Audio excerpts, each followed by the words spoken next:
अब पुण्यात्मा, इस प्रकार काल की यह सृष्टि प्रारंभ हुई। दुर्गा ने फिर तीनों पुत्रों का विवाह कर दिया अपने 3 रूप बना के। दुर्गा ने अपने 3 रूप बनाए, समुद्र में छुप गई, इनको सागर मंथन पर भेजा। 3 लड़कियां निकली, एक का नाम सावित्री रख दिया, ब्रह्मा के से विवाह कर दिया। दूसरी का लक्ष्मी नाम रखा, विष्णु से विवाह कर दिया। तीसरी का पार्वती नाम रखा, उमा नाम रखा और शंकर जी से ब्याह कर दिया। ये काल की सृष्टि प्रारंभ हुई ऐसे। और फिर आगे चल के हम ऐसे ही आगे कुछ दुर्गा ने अपने वचन से भी उत्पत्ति की और आज हम ये संसार बस गया काल का। अब कुछ दिन के बाद हमें यहाँ बहुत कष्ट होने लगे। जो सुख हम वहाँ छोड़ आए उसका हमें आभास होने लगा। पुण्यात्माओं, जब तक लाइट बिजली रहती है तब तक बिजली का हम इतना मैं तो नहीं मानते, इतना ध्यान नहीं देते। और जब बिजली चली जाती है, कट लग जाता है घंटे 2 घंटे का, गर्मियों के दिनों में पसीनम पसीना हो जाते हैं और बल्ब की तरफ देखते रहते हैं, कब आओगी बिजली, कब आओगी बिजली। तो इसी प्रकार जब तक हमें सुख था सतलोक में, हमने परवाह नहीं करी परम पिता के दिए हुए सुख की। और जब हमारी हुई दुर्गति शुरू, यहाँ फिर ढूंढते फिरें स्वर्ग में लगा वो सुख है। स्वर्ग में जाकर और घना दुख, अपनी पूंजी अपने पुण्य। और वहाँ एक होटल है, वो स्वर्ग इस काल का बनाया हुआ, उस पर चार्ज लेता ही आपसे। आपकी भक्ति कमाई का ये 20% 10% इसने फिक्स कर रखा है। ये अलग अलग रेस्टोरेंट बना रखे। और आप वहाँ जैसे होटल के अंदर धनी व्यक्ति जाते हैं, वस्तुएं सब उपलब्ध होती हैं, घंटी बजाते ही सब व्यवस्था हो जाती है, लेकिन जेब खर्च खुद का लग रहा है। और तीसरे दिन 10,000 का बिल बना के दे देता है वो मालिक, कितने इतने डिपॉजिट किया था, अब सिर्फ 1,000 बैलेंस है और जमा करा, नहीं तो बस्तर ठा। तो इसी प्रकार वहाँ आपकी पुण्य कमाई को नष्ट करवाता है। उसके बाद फिर आप सोचते हो, जैसे कोई निर्धन है सोचता है धनवान सुखी होगा। धनवान को सुख सपने में भी नहीं है, ये सत्य मान लेना आप। महादुखी होता है धनवान। और फिर धनवान सोचता है, क्योंकि वो दुखी है, वो सोचता है राजा लोग सुखी होंगे। राजा लोग तो लिए सुखी, उनका जिए जाना जिसे सुखी है। ये तो हमने नो देखा दूर के डोल सुहावने। राजा सोचता है कि ये स्वर्ग का राजा इंद्र सुखी होगा, और इंद्र को कोई सुख नहीं। उसकी हिस्ट्री उठाकर देखो इंद्र की, वहाँ केवल बकवादे हैं, लंबी चौड़ी व्यवस्था करता है। कभी कुछ हो जाता उसके राज्य में, कोई दूसरा तपस्या करके उसकी गद्दी प्राप्त करने योग्य साधना धर्म तप कर लेता है, तो उसको चिंता बनी रहती है कहीं तेरी गद्दी ना छिन जाए। कई बार देवताओं राक्षसों का युद्ध हो गया, इंद्र का राज छीन लिया, वो जाकर छुप गया कि तो दूर भूखा मरता फिरे। तो खाक सुख है इंद्र को, स्वर्ग के राजा को। तो पुण्यात्माओं, हम उस सुख की खोज में लगे हुए हैं असंख्य युगों के, और फिर कुत्ते गधे बना के छोड़ दिया, खाओ धक्के। अब पुण्यात्माओं, हम इतना कष्ट सहन कर रहे और कभी भी मन में नहीं आती यो के जीवन है। जो दुखी हो गया वो तो रो ही रहा बेचारा। कोई बीमारी से है, या कोई पुत्र पुत्री मर गई, या कोई घाटा बिजनेस में हो गया, वो तो रो ही रहा है। बाकी शेष नौके अपने खेदे ही निकल जाए उसके पास से, उसकी परवाह भी नहीं करते, क्योंकि वो झूठे सुख को अभी प्राप्त है, उनको झूठे सुख उनके पास है। तो ये क्या जीवन है, कुत्ता बनकर क्या हाल हो रहा है। हम ध्यान में भी नहीं आता, हम भी कभी कुत्ते बन जाएंगे, हम तो फट दे निकल जाए उसके पास से टी करके। अब पता चलेगा, अब पता चला हमारे को परमात्मा के ज्ञान से कि इतना कष्ट, और ये स्थान जीवन का है। कोई जीव सुखी नहीं, सपने में भी सुख नहीं किसी को। दिन में केवल एक पेट के लिए सारा दिन सैकड़ों झूठ बोलकर लाखों पाप कमा के ये प्राणी चारपाई पकड़ता है। रात्रि के समय भी उसी का चिंतन होता रहता है, ऐसे करूंगा वैसे करूंगा, वो फलाना काम रह गया। इतने में मृत्यु हो जाती है, और फिर जिस जुगाड़ के जोड़न में सारा जीवन खो दिया वो यहीं रह गया। आप गधा बन के सैर सपट्टे कर रहा है। तो परमात्मा ने याद दिलाया ये हमारे को, ये इतना कष्ट ये क्यों दे रहा है? क्योंकि ये प्रतिशोध ले रहा है हमारे साथ। ये प्रतिशोध ले रहा है परमपिता के साथ कि उसकी आत्मा है ये, इनको खूब दुखी करूं और उसको दुख होगा। अपने आत्माओं, वो परमात्मा इतना दयालु है, हमने ऐसा जुल्म किया और फिर भी हमारे पीछे घूम रहा है। जब ये प्राणी महा दुखी होने लगे, हाहाकार मच गई, तब दया आई उस परमात्मा ने और कहा, उसने क्या किया कि अपने पुत्र जोगजीत का रूप बनाया और फिर वहां प्रकट हो गए जहां तपतशिला के ऊपर 1 लाख मानव शरीरधारी प्राणियों के सूक्ष्म शरीर को वो भूनता है वहां पर तपतशिला पे। और वहां ऐसे चटक मटक प्राणी करते हैं जैसे खील भूनता है भड़भूजा,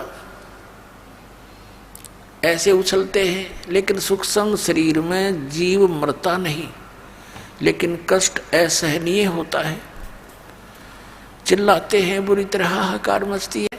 और उस गंध को निकाल कर जो सारे जीवन में इस प्राणी ने आहार किया, वासनाएं की, उसका सूक्ष्म अंश सूक्ष्म शरीर में लिप्त हो जाता है और वो तपतशिला के ऊपर इतना गर्म करके ही उससे वो छुड़वाया जाता है।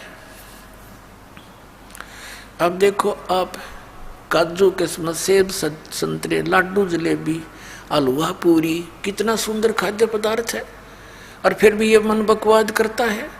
आत्मा के साथ मन का जोड़ दिया इसने। और प्रत्येक प्राणी बुराई को कितना शीघ्र ग्रहण करता है। हुक्का पीना, शराब पीना, देख कैसा तरीका बना लिया। बीड़ी बना ली, तम्बाकू है, हुक्का बना लिया, एक बना ली तोब है, उसमें हुक्का भर के पीने लगे। शराब बना ली है, मांस खाने लगे। ये क्यों खाते हैं? क्योंकि उसने अपना भोजन तैयार करवाना है आपके माध्यम से। जैसे चटपटे भोजन आप खाओगे, जैसे विकार करोगे, उतना ही ज्यादा इसको टेस्ट आता है, उसी के शरीर को अधिक समय तक भूनता है वहां पर। इसलिए ये सभी को चाहता है कि विकार करें और चटपटे आहार करें, हुक्का, बीड़ी, तम्बाकू, शराब ड्रिंक करें। उसकी वासना फिर यह वहां निचोड़ता उस प्राणी को तपतशिला पर भून भून के, उसमें से निकले हुए उस मैल को, शोरबे को पी कर ये खुशी मनाता है। इसका आहार है और हमारी विरान माटी। तो वो परमात्मा दयालु सहज अपने पुत्र जोगजीत के रूप में वहां प्रकट हुए। जब ये वहां प्रकट हुए परमात्मा, सभी प्राणियों की जो जलन थी, जिससे वो पीड़ा हो रही थी अग्नि से, वो बहुत बड़ा एक पत्थर की टुकड़ी है, बहुत बड़ी, और उसके ऊपर 1 लाख मानव शरीरधारी प्राणी भुन रहे थे। परमात्मा उसके निकट जाकर खड़े हो गए। परमेश्वर की शक्ति के सामने वो सभी जो जलन हो रही थी, वो उन प्राणियों को जलन नहीं रही। अग्नि की टुकड़ी, वो टुकड़ी जो कि तो सुलग रही है, लेकिन उसकी आंच उन प्राणियों को लगना बंद होगी। तो वे एकदम बैठे हुए कि हमें ऐसी शांति कैसे प्राप्त होगी। एकदम पहले तो तड़प रहे थे, हाहाकार मची थी। फिर सामने देखा कि चांद सा मुखड़ा, सत्य पुरुष खड़े हैं परमात्मा। अब परमात्मा को सोम संज्ञा से भी पुकारा वेदों में। सोम माने शीतल चंद्रमा, प्रकाश रूप और सुंदर शरीर। सामने देखा और कहा, हे भगवान। उन्होंने सोचा परमात्मा आ गए, हे भगवान हम यहाँ कौन से पाप का दंड भोग रहे हैं, क्योंकि वहां पर उन 1,00,000 प्राणियों में कोई गुरु भी होता है, कोई आचार्य भी होता है, मंडलेश्वर भी होते हैं और आम उनके शिष्य भी होते हैं, आम प्राणी भी होते हैं। तो वहाँ उनको पता लग जाता कि ये क्या सांग हो रहा है। वो विद्वान पुरुष उनको, जिन्होंने शास्त्र पढ़े हुए थे कि इंसान अपने कर्म का भोग भोगता है, ऊपर भी भोगता है, नीचे भी भोगता है, तो उन्होंने कहा कि हे परमात्मा, हम यहाँ कौन से पाप का दंड भोग रहे हैं। तब तो परमेश्वर ने, जो अपने पुत्र जोगजीत के रूप में खड़ा था, कहा कि ये जो दंड तुम्हें मिल रहा है ये इस यहाँ का नहीं है, ये पाप तुमने सतलोक में किया था। बच्चों, सारी सृष्टि रचना सुनाई परमात्मा ने कि तुम वहाँ रहा करते थे मेरे पास, वहाँ कोई दुख नहीं था, तुम इस काल के लोक में फंस गए हो। और वही बच्चा, तुमने बड़ी भारी भूल करी थी, अब मैं तुम्हें याद दिलाने आया हूं, अब भी तुम मान लोगे मेरी बात। सबके सबको सतलोक ले जा सकता हूं, परंतु तुम अपनी इच्छा से फंस गए। यहां पर इच्छा रूपी खेलन आया, ताते सुख सागर नहीं पाया।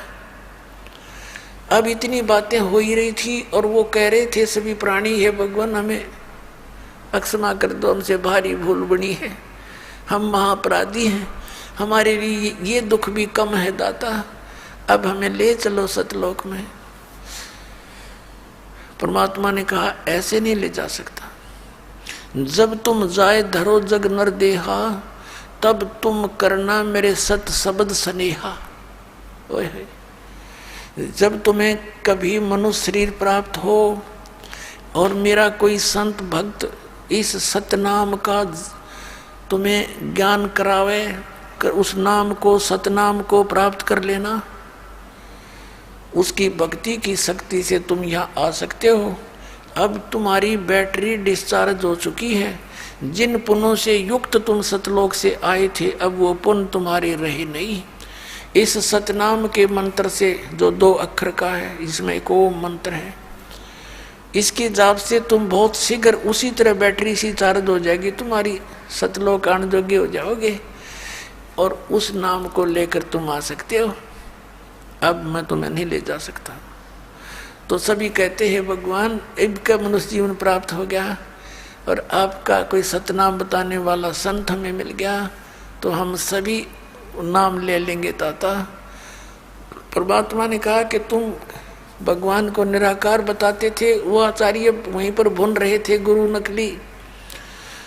उन्होंने कहा भगवान हम क्या करें, हमें तो ऐसा ही बताया गया था कि तुम इस ज्योति निरंजन ब्रह्म को निराकार बताते हो। कहाँ जी, कि देखो वो आ गया। इतने में वो ज्योति निरंजन आया, वहाँ पर अपनी रसोई में आहार करने के लिए उसने समय फिक्स कर रखा है कि इतनी देर में ये भुनकर, और सभी वहाँ से जा चुके होंगे ऑटोमेटिक।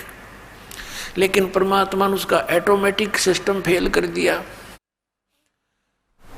और वहाँ स्वयं भी खड़े हैं और वो भी आ रहा कि देखो वो आने लग रहा तुम्हारा काल भगवान, जिसको तुम ब्रह्म कहते हो, ब्रह्मा विष्णु महेश का पिता, वो आ रहा सामने। इसने प्रतिज्ञा की है कि मैं कभी किसी के सामने अपने यथार्थ रूप में नहीं आऊँगा। गीता जी अध्याय नंबर 7 के श्लोक नंबर 24 और 25 में ये अर्जुन से कह रहा है कि मूर्ख जन समुदाय मुझ अव्यक्त को व्यक्तिम आपनम मन्नते, मैं अपनी योग माया से छुपा रहता हूँ, कभी किसी के समक्ष नहीं आता। ये मूर्ख जन समुदाय मुझे कृष्ण मान रहा होगा, आई एम नॉट कृष्ण। तो ये प्रतिज्ञा की है इसने, और दुर्गा को यहाँ का इंचार्ज बना दिया है कि तू संभाल, मेरे हुक्म से सब काम करती रहे, मेरा पता मत बताना किसी को, नहीं तो तेरी खैर नहीं। अब दुर्गा इससे डर कर सच्चाई कभी किसी को नहीं बताती। इसने अपने पुत्रों को भी सच्चाई नहीं बताई। उसने भी कहा कि तुम्हारा पिता तो निराकार है। अब परमेश्वर ने कहा कि तुम तो जाओ बच्चाई में, अब मेरी रिस्की होगी 2 बात। अब ज्योति निरंजन काल ने देखा कि ये जोगजीत यहाँ फिर कैसे आ गया तेरे लोक में, वहां से तो इसने मुझे निकाला था। ये देखकर एकदम क्रोधित हो गया कि तू यहाँ किस लिए आ गया जोगजीत, मेरे लोक में, ये मेरा स्थान है, तू कैसे आ गया। उसने फिर ध्यान आ गया काल ने कि कहीं कोई संदेशा लेकर तो नहीं आया परम पिता का, पिताजी का। उसने पूछा ज्योति निरंजन ने कि जोगजीत, पिताजी का जो संदेश आदेश हो तो मुझे बता पहले, तू किस लिए आया है। तब जोगजीत रूप में परमेश्वर ने कहा कि सुन ले ज्योति निरंजन, आदेश तेरे पिता का, मेरे को भगवान ने भेजा है, पिताजी ने भेजा है, और मैं नीचे जाऊंगा तेरे 21 ब्रह्मांड के संसार में, और तूने नालायक कैसा जुल्म कर दिया। इनका ये स्वरूप था, कोई गधा बना रखा, कोई कुत्ता, कोई सुअर, ऐसा जुल्म कर दिया। किसी का हाथ कट गया, किसी की टांग कट गई, कोई अंधा हुआ पड़ा है, किसी को कैंसर हो रही है, कोई किसी बात से पीड़ित है, हाहाकार मचा रखा तने, ऐसा जुल्म किया करते हैं। तेरे साथ आ भी गए थे तो ऐसा अन्याय करते हैं, ऐसा अत्याचार कर दिया तूने। मेरे को आदेश हुआ कि नीचे जाऊंगा और सबको बताऊंगा कि यू भगवान नहीं है ब्रह्म, तुम जिसको भगवान कहते हो, परमात्मा और है, उसका तूने नामो निशान मिटा दिया, अपने आप को तूने परमात्मा सिद्ध कर दिया, तुमसे ऊपर कोई और भगवान ही नहीं है। इस तरह का जोगजीत ने मारी डांट, जोगजीत रूप में परमात्मा ने। अब काल ने सोचा ये तो मेरा नाश करेगा, मेरी खेती उजाड़ेगा। एकदम नो बोला, खड़ा रहे पहले मैं तुझे देखता हूँ। एकदम इतना भयंकर रूप धारण करके जोगजीत तेरी अभी टीट भी दाबूंगा, मारूंगा तुझे मैं। परमात्मा ने अपनी प्यारी आत्मा धर्मदास जी को बताया, धर्मदास ये मेरे ऊपर ऐसे झपट्टा जैसे अभी मुझे खा जाएगा। धर्मदास परमात्मा ने, पुण्यात्मा हमारे लिए संकेत किया ये कि मैंने सतनाम का जाप किया, उस 2 अक्षर के जाप मंत्र का, जो श्वास उस श्वास से जाप किया करते हैं ना। किसी कैसी भी आपत्ति आप पर आ जावे, ऐसे आध्यात्मिक या कोई भी, तो श्वास का सिमरण शुरू कर दिया करते हैं, वो तुरंत टल जाएगी मेरी शक्ति से। तो मैंने वो सतनाम का जाप किया, श्वास उस श्वास का, और ऐसा गिरा जाकर के ये जैसे पक्षी के पंख कट जाते हैं, पड़ा पड़ा तड़पता है, वो उठ नहीं सकता, उड़ नहीं सकता। इतना भयभीत हो गया, इतना डर गया, यूं पाताल में जाके गिरा। और वहां से लाया इसको पकड़ के, मैं चल वही बात करेंगे। फिर इसको ऊपर लाया इसके 21वें ब्रह्मांड में, सारा कापा खड़ा खड़ा ये। और फिर इसने देखा कि तेरा तो नाश हो जाएगा। जे आज जोगजीत नीचे चला गया, सतयुग के फर्स्ट सतयुग की बातें हैं, आधा को लिया था जो, तो उसने सोचा तेरा तो सत्यानाश हो जाएगा और सभी प्राणियों को ये बता देगा और वो सब इसके गेल हो लेंगे। तब इसने चापलूसी का सहारा लिया, कहा कि हे भाई साहब, अब जब उसने देखा ना तेरी ताकत चला रही, अब चापलूसी पर आ गया, पैर पकड़ दिए, नीचे नीचे सरक के जो बोला, तू मेरा बड़ा भाई, मैं तेरा छोटा भाई, मैं तो आपको बड़े भाई को मैं तो पिता के समान मानता हूँ, और आप उसका संदेश लेकर आए हो तो आप में उन्हीं की पावर है। आप मुझे छोटा भाई जानकर क्षमा कर दो, बड़े तो अक्षमाशील होते हैं और छोटे तो गलतियाँ किया ही करते हैं। इसने ऐसी ऐसी अटपट करके और कहा, भगवान मुझे एक वरदान दे दो। परमात्मा ने कहा, बोल क्या मांगता है। नो नहीं, वचनबद्ध हो जाओ, मेरे यहाँ कुछ त्रुटि है, कुछ लोक में कमी है, वह पूरी कर दो। परमात्मा ने कहा, अच्छा भाई मैं वचनबद्ध हो गया हूँ, बोल क्या मांगता है। तब इसने क्या कहा कि हे भगवान, हे जोगजीत, 3 युगों में जीव थोड़े ले जाना, सतयुग त्रेता द्वापर में कम जीव ले जाना, और कलयुग में चाहे कितने जीव ले जाना। और एक काम और करना, आप अपना ज्ञान दे करके, अपनी ओर करके, और अपना मंत्र जाप दे करके आप अपना ले जाना, बलपूर्वक ना ले जाना, जबरदस्ती ना करना। परमात्मा ने कहा ठीक है, हम ऐसे ही करेंगे। इसने एक दो और प्रार्थना की, वो यहाँ बताऊंगा तो लंबा विस्तार बन जाएगा, वो फिर कभी समय आने पर बताएंगे। जब इसने देखा काल ने कि सब वचनबद्ध होकर के और इसने स्वीकृति दे दी जोगजीत ने, उसी समय अपनी वास्तविकता पर आ गया और कहने लगा जोगजीत, जब तुम कलयुग में आओगे ना,